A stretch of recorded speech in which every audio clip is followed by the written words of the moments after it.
Hello students, today we are going to discuss Hindu nationalism, a historical analysis. This unit would enable the students to understand Hindu nationalism, factors responsible for the rise of Hindutva, construction of an alternative history, and the origin myth of Hindutva. Hindu nationalism emerged in India at a time when the movement to free India from the Britishers was gaining momentum. Gandhi, who led the freedom movement, recognized the need for an all-inclusive program to take on the mites of the Britishers. It had leaders representing diverse ethnicities, faiths and ideologies under the banner of Indian nationalism. Their values mainly revolved around Indian nationalism based on the founding principles of liberty, equality and fraternity. A variety of organizations were subsequently formed to represent the industrials, businessmen, workers, educated class in the freedom movement.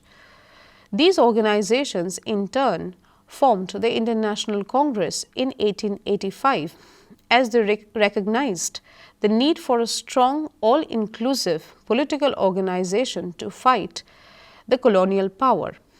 At the same time, the United India Patriotic Association was also formed in 1888 by the feudal elites who feared the decline in their social status and power with the decline of the colonial rule. However, this alliance did not last long, and it split, resulting in the formation of the Muslim League by the Muslim elites in 1906. While the Hindu elites first formed the Punjab Hindu Sabha in 1909 and later Hindu Mahasabha in 1915. The Hindu Mahasabha, in the form of Hindu nationalism, and the RSS, the National Volunteers Organization, which became the ideological fountainhead of Hindutva, gradually started asserting themselves.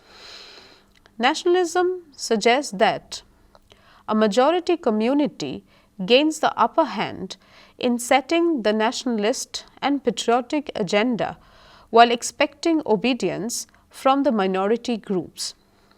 In India, Hindu nationalism, also known as Hindutva, seeks to establish a Hindu Rashtra that visualizes a Hindu self and the minorities like the Muslims and the Christians as the other.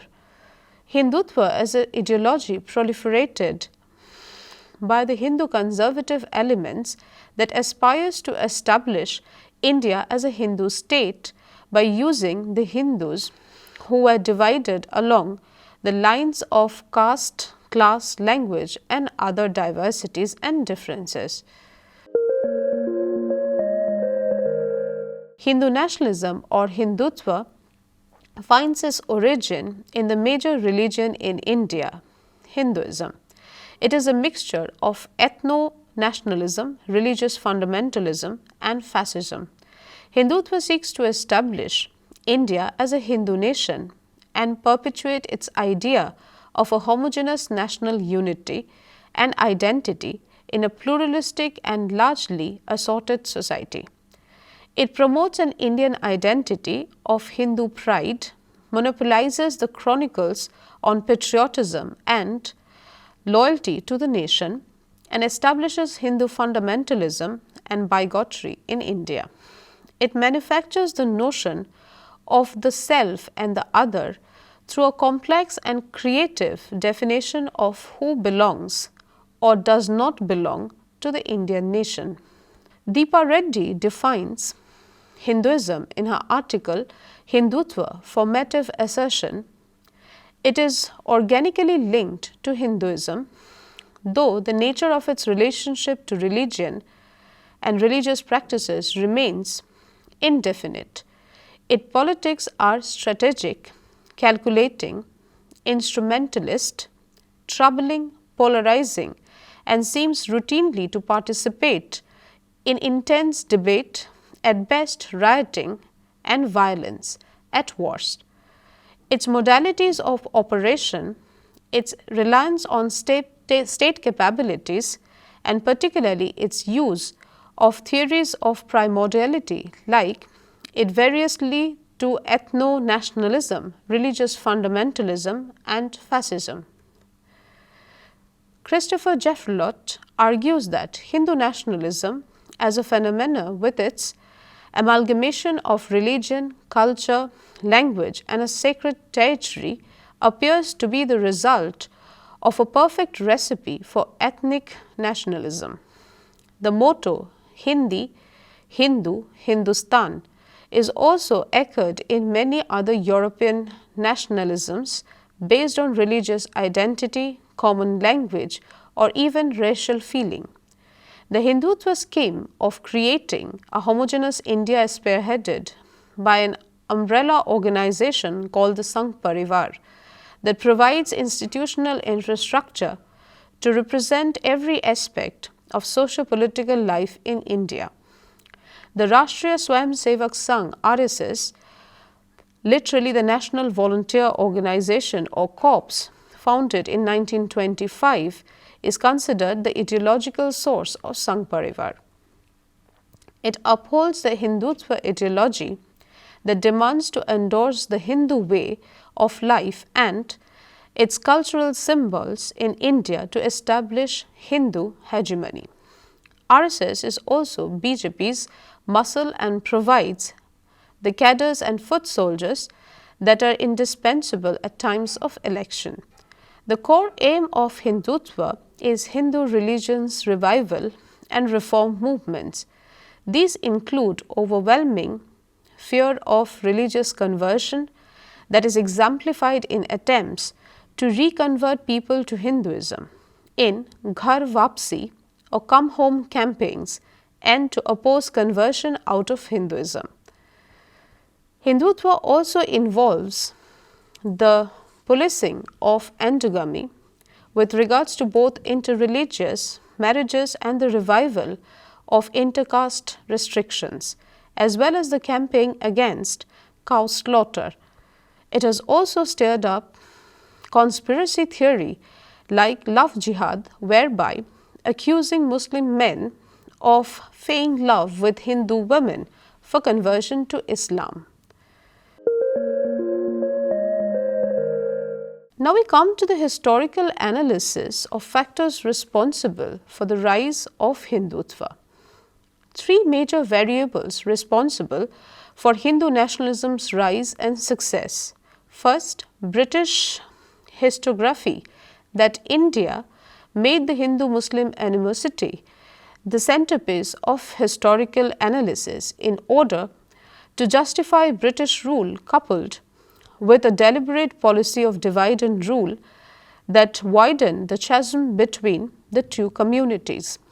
Second, the writings of Savarkar and other ideologues such as Gwalkar that presented this dichotomy starkly and painted the Indian Muslims as the quintessential other, thus arguing that Hindus alone were the real owners of the land and Muslims were intruders.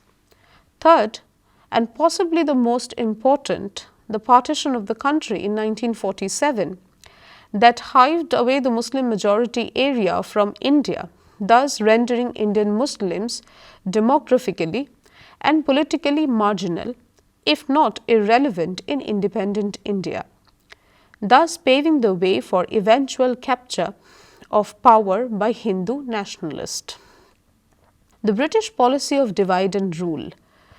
Let's take a look at how this policy kind of influenced the gap, the rise in the gap between the Hindus and the Muslims. The British colonial government played an important role in promoting sectarian consciousness and communalism in order to consolidate their rule in the Indian subcontinent, especially after the 1857 mutiny. In this pursuit, they came across this unique opportunity of playing one against another, which has been classically described as divide and rule policy. Then the colonial government began dealing with the two communities, that is the Hindus and the Muslims, separately. According to Z.K. Hassan, The introduction of separate electorates was one such favors. It was also seen as the counterpoise to the growing strength of anti-colonial movement. The principle of communal representation inevitably led to the creation of political camps organized against each other and teaches men to think as partisans and not citizens. The Bengal partition further divided the Indian society. The British contended that Bengal is too large a province to be considered as a single unit. Therefore, they divided Bengal, giving politically less active Hindu areas of Bihar to intellectual Hindu political leaders of Calcutta, and a new Muslim majority of East Bengal and Assam was created with Dhaka as its capital. This led to the rise of a malicious form of nationalism among the Bengali intellectuals of Calcutta. The rise of ideologues like Savarkar. Amidst the political unrest of Bengal partition, the first leaders of Indian independence movement surfaced. Bal Gangadhar Tilak. He also came to be the first right populist leader in India. Tilak, along with Lala Lajpat Rai and Bipin Chandra Pal, were Hindu nationalists that transformed the political discourse of Indian independence movement. They were known as extremist Hindu leaders and were considered as populist because of their fight for the Hindu population against the British Raj. Another Hindu leader, Vinayak Damodar Savarkar, was highly inspired by Tilak and his ideas of Hindu nationalism under the essence of Swaraj. Acceptance of British slavery was daunting for Savarkar. Frustrated with progressing British hold and infiltration by Firangi, Savarkar vowed to free his Dharti Mata, motherland, of its infiltrators. In 1923, being part of Hindu Mahasabha, he propagated the term Hindutva, which grabbed the essence of Hinduness, giving Hindu nationalism firm ground to embellish. Hindutva developed into a dynamic and spirited ideology for radical rights of Indian independence movement. It became a religious identity encouraging Indian culture, exhibiting pure Hindu values for sole purpose of uniting Hindus as a nation. To Vinayak Damodar Savarkar, the term Hindutva meant quality of being a Hindu. Hindus, according to Savarkar, are those who considered India as a land in which their ancestors lived. In his work Essentials of Hindutva, Savarkar provided three distinct criteria for identifying Hinduness: common nation, common race, and common civilization, which became the basis for exclusion of both the Indian Muslims and Indian Christians. Savarkar minimized the importance of religious criteria in the definition of Hindu by claiming that Hinduism was only one of the attributes of Hinduness. Hindu, Hindustan, and Hindutva meant the whole civilization and history. Hindutva does not mean the term but the history itself. Hindutva is not a word but a history, not only the spiritual or religious history of our people, as at times it is mistaken to be by being confounded with the other cognate term Hinduism. Hinduism is only a derivative, a fraction, a part of Hindutva. Hindutva embraces all the departments of thought and activity of the whole being of our Hindu race. Savarkar's Hindutva ideology was gaining popularity and reached Keshav Baliram Hegrawar. Being a disciple of Tilak and inspired by Hindutva of Savarkar, Hegrawar in 1925 formed the Rashtriya Swayamsevak Sangh, or the RSS. Populist calls to Hindus were made under the conception of Akhand Bharat, where Christians, Muslims and British were considered as aliens to Hindu nation, rooted in Hindu motherland. M.S. Golwalkar, a founding member of RSS and a prominent ideologue of Hindutva, goes a step ahead and declares Muslims as the enemies of the nation. In his Branch of Thoughts, 1966, Golwalkar dedicated a chapter titled Internal Threats to highlight the three pertinent threats to Indian society: Muslims, Christians and communists. It has been a tragic lesson of the history of many a country in the world. Golwalkar laments that the hostile elements within the country pose a far greater menace to national security than aggressors from outside. Now we come to the point of misrepresentation of Indian history. Now, apart from the heinous project of pitting communities with each other, the English presented a distorted version of Indian history and came up with a communal division of the historical period. Ancient was declared Hindu, India, ignoring the Buddhist, Jains and several other sects and their contribution to the period. Medieval was declared Muslim, India, ignoring the role of Bhakti and Sufi mystics, and the power struggle between Afghans and Turks. Ironically, the modern period was not dubbed as Christian period, although all the European powers were followers of different versions of Christianity. Let it be the Portuguese, Dutch, French or the Britishers. Maulana Muhammad Ali, a prominent leader of the national movement, said, "If there is one other sin which I charge the Great Britain with, in addition to the charge of emasculating India, it is the making of wrong histories about India and teaching them to us in our schools. History teaching and theories of division were meticulously developed and passed on to the people so that they become aware of our heroes, and stories related to their valor were circulated through textbooks."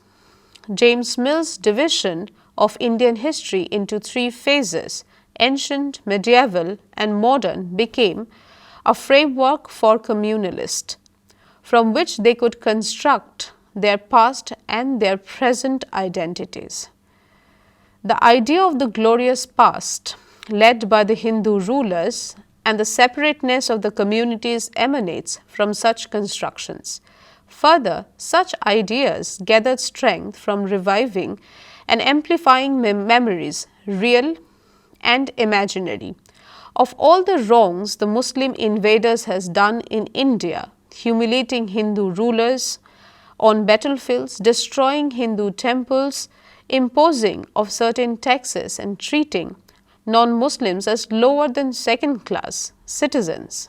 Hindu and Sikh warriors like Prithviraj Chauhan, Guru Gobind Singh and Shivaji, who resisted the Muslim rulers, were portrayed as national heroes. The power struggle was presented as war between two religions, consciously ignoring the period of assimilation and syncretism, highlighting strife, discord and animosity, even though it was purely political in nature. The Hindu nationalists at first have restrained their ideologues as heroes on the basis of distorted understanding of history, and then they asserted the Hindutva ideas as alternate facts, and finally they are on their path to establish a Hindu nation. The idealization project of the Hindutva ideologues began with reinstating of Savarkar as a freedom fighter and a revolutionary. In 2006, on the occasion of Savarkar Jayanti, late Prime Minister Atal Bihari Vajpayee would go on to declare Savarkar meant tattva, which is element, tark, arguments, and tarunya, youth, tej, brilliance, tyag, sacrifice, and tap, penance. BJP on several occasions has declared its intentions of awarding Bharat Ratna to Savarkar. All this became a part of the construction of an alternative history by the ruling elites. After the BJP-led NDA government came to power in 2014, the recreation of alternative facts began in two forms: reasserting religion and reclaiming science. The reassertion of religious projects began with the love jihad, lynching in the name of cow, renaming cities, and Ram at Ayodhya. Several BJP leaders have been making provocative statements ever since. These statements are often made by insignificant members of the organization, as it would be easier to dismiss them but enable a public spectacle. The BJP's restorations of alternative facts is a deliberate attempt to reclaim science, has been in the form of narratives derived from mythologies and epics. For instance, one of the BJP MP would go on to state cow dung and the urine can cure cancer. Another added, cows exhale oxygen. Another member of the parliament declared Darwin's theory as scientifically wrong. In his defense, the member stated, nobody, including our ancestors, in written or oral history said that they ever saw an ape turning into a human being. These narratives in the form of speeches, declarations are intended to recreate alternative histories and reclaim science. Through these descriptions, an individual is created and reproduced as a subject of Hindutva ideology, often referred to as an interpellation.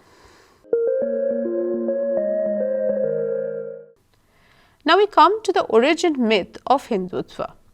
In order to fulfill the criteria of ethnic nationalism that merges race, religion, and caste, Hindutva had to strengthen a claim to Hinduism's origin as entirely indigenous and original.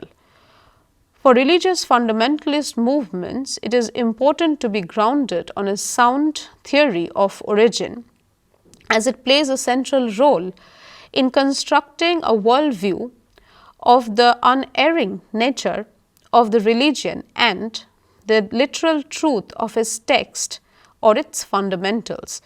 The Hindutva myth of origin is based on the idea of the Aryans as the foundational race of modern Hindutva ideology, and the Vedic age, that is the Rig Veda, the earliest Aryans or Aryan text, as ushering in the utopia that modern Hinduism must recover in order to establish a Hindu state.